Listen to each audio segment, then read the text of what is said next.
Here we go. Stick around.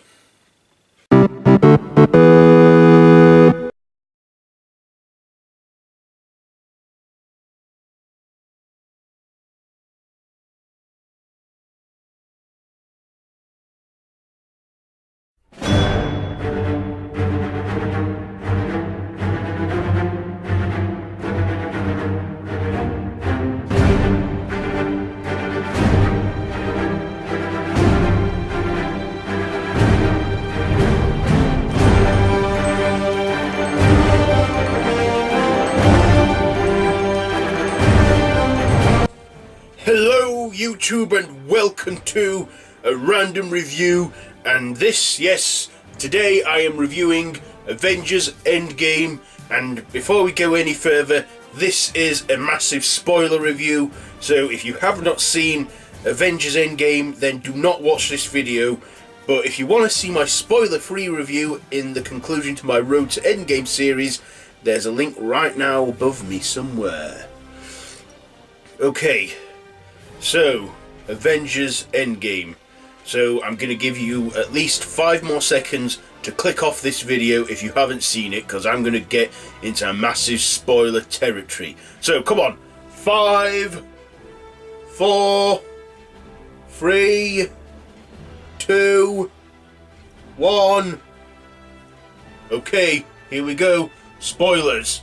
So, not long after the events of Infinity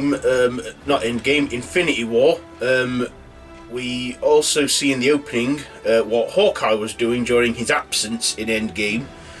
We see his family get dusted, and, well, we don't see them get dusted, we know they get dusted, because his family just disappear like that. So then he becomes the anti-hero vigilante that we see in the trailers.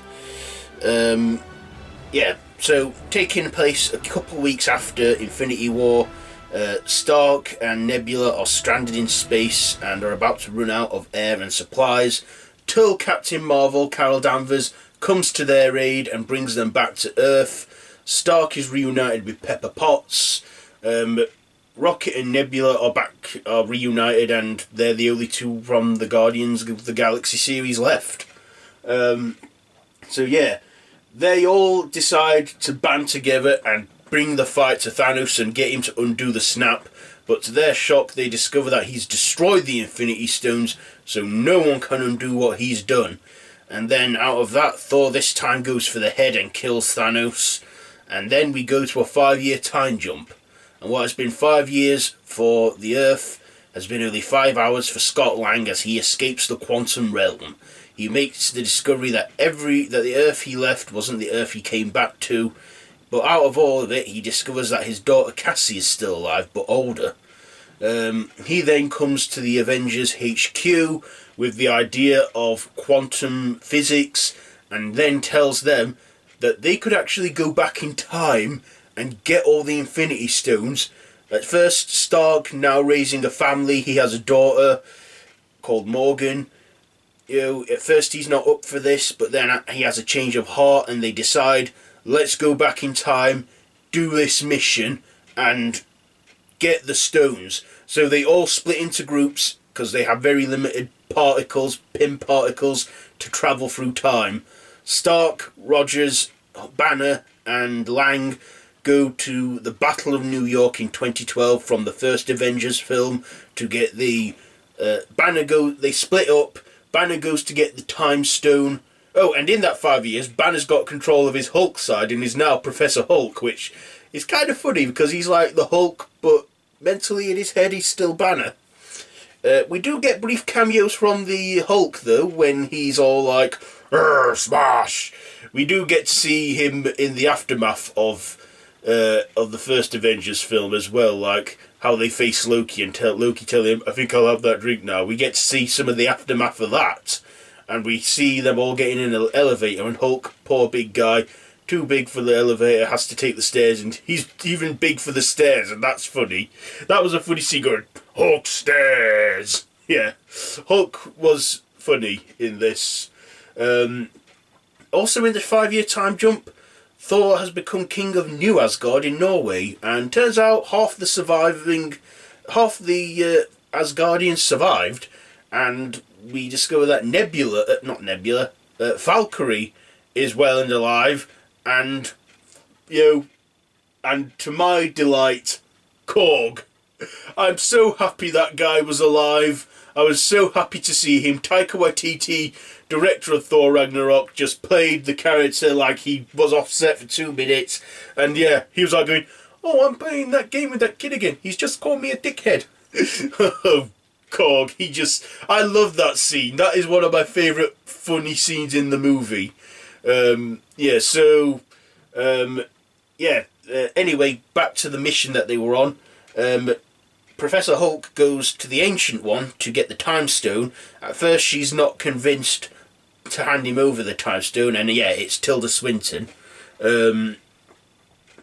She's not sure why he wants the stone, but then he slips up and says that Strange gave it Thanos willingly, and the Ancient One kind of thought, oh, then he has a reason and that. So with a change of heart, she gives Bruce the Time Stone. They manage to get the Mind Stone from the Loki's scepter. Yeah, the Cap manages to convince the Hydra agents that that he's now Hydra and stuff, etc. Runs into his past self and gets into a bit of a fight. The past Captain America thinks it's Loki, because they do slip up on the Space Stone, the Tesseract, and Loki does escape. But the Space Stone, Stark and Rogers go back even further to get the Space Stone from 1970. Stark has a revelation with his dad. Rogers, he gets the pin particles. They need to go back to the present. They succeed in getting the Space Stone, so they're safe. Hawkeye and Black Widow, they go off to Volmir to get the Soul Stone, but then discover that from Red Skull that it acquires a soul for a soul, etc.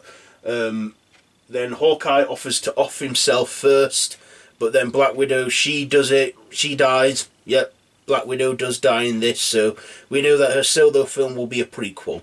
So yeah, she dies, but Hawkeye gets the Soul Stone. He goes back to the present, gutted. Well, the 5-year time jump, which, yeah. Then Rhodey and Nebula go off to get the Power Stone in the events of Guardians of the Galaxy Volume 1. Nebula's past database and her future database collide, and Thanos discovers his future, and then, manages to sabotage the mission and get his Nebula from his time to pose as the Nebula from their time. It's a bit complicated, but yeah, as soon as they get all the stones together, they make a gauntlet out of Iron Man technology. Banner offers to do it because it's full of gamma radiation, and he can take it because he's all hulked up and that. He snaps his fingers, undoes Thanos' snap, and everyone who got dusted is now back. But then we discover that Thanos, he uses the quantum realm technology and stuff to go to the future, and then he comes to claim the stones and goes out on, and then this massive fight happens.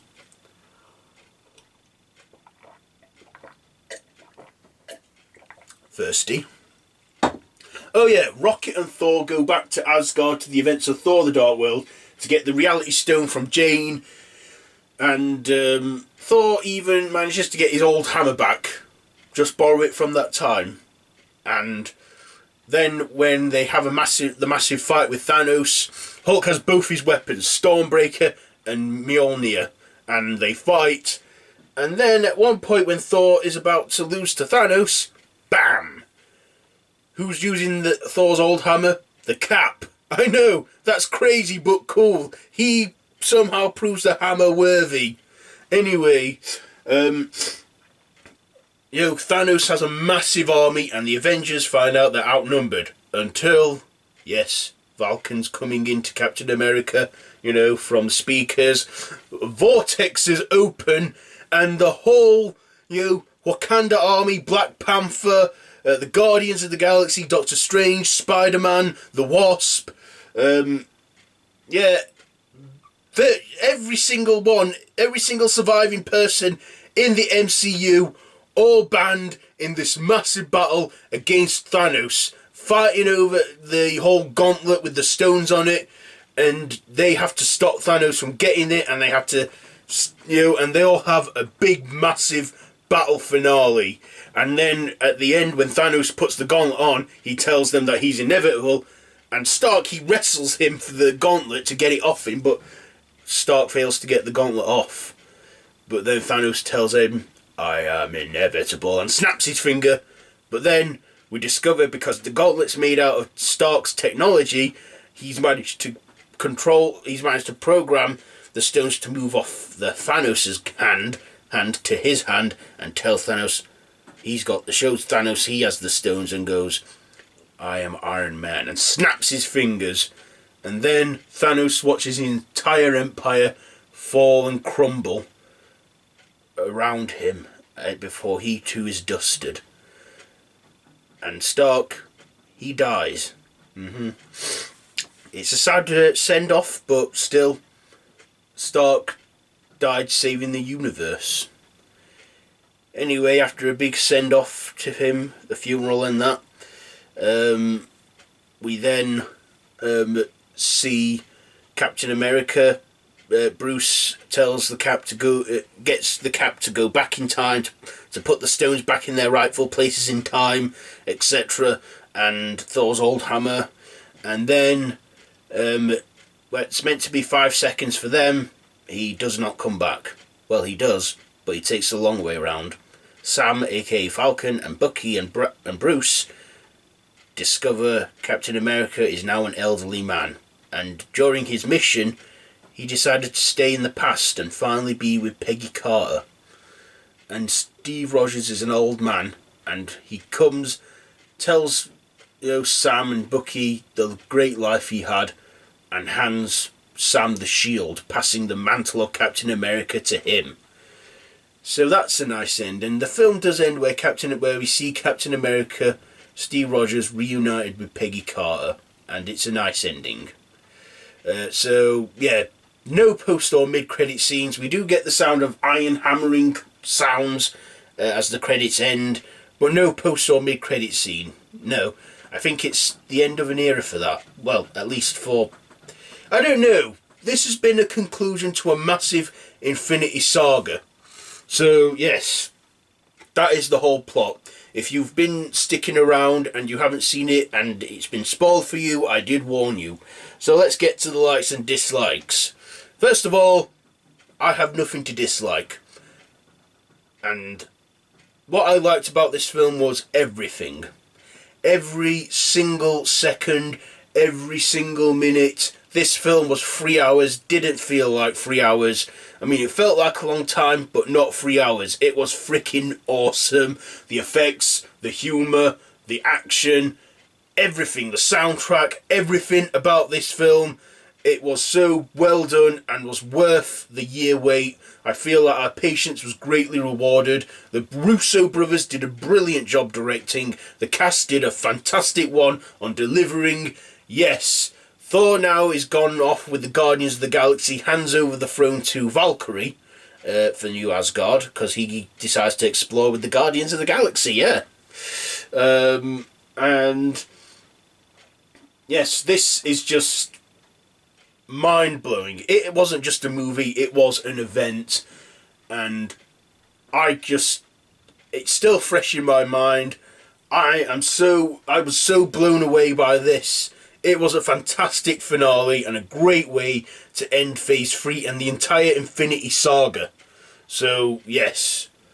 Phase 4, what will that bring? Well, we know we got Spider-Man Far From Home, which will be the start of Phase 4. But other than that, yeah, I don't know what the MCU's got in store for us now. We've got the Disney-Fox merger, so we might see some of those in the MCU in a few years. But, yeah, after Spider-Man Far From Home, that's it from Marvel Studios. They're taking a year off, and I had to say, it has been well earned. It's a well-earned break for them.